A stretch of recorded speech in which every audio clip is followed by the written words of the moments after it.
এবারে বাড়ি থেকে আসার সময় অনেকটা মৌরলা মাছ নিয়ে এসেছিলাম, কারণ এখানে ভালো মৌরলা মাছ পাওয়া যায় না।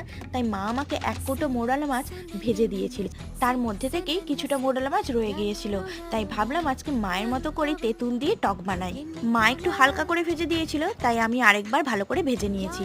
তারপরে মাছগুলো ভাজা হয়ে গেলে ওই তেলের মধ্যেই 5 ফোড়ন, কালো সর্ষে, একটা শুকনো লঙ্কা আর কাঁচা লঙ্কা দিয়ে ফোড়ন দিয়ে পরিমাণ মতো নুন হলুদ দিয়ে জল দিয়ে দিয়েছি। আর 10 মিনিট আগে আমি তেঁতুলটাকে ভিজিয়ে রেখেছিলাম। তারপরে ভালো করে চটকে তেঁতুলের পাল্পটা বের করে নিয়ে ছেঁকে তেঁতুলের জলটা দিয়ে দিয়েছি। ব্যাস, আর কিছুই না। ভালোভাবে ফুটে উঠলে ওর মধ্যে মাছগুলো দিয়ে আরও কিছুক্ষণ ফুটিয়ে নিলেই রেডি হয়ে যাবে মোরলা মাছ দিয়ে তেঁতুলের টক। এই গরমে এরকম একটা রেসিপি থাকলে মনে হয় আর কিছুই লাগবে না। যখন কিছুই খেতে ভালো লাগবে না, মুখে রুচি থাকবে না, এই রেসিপি মুখের রুচি ফেরাতে বাধ্য।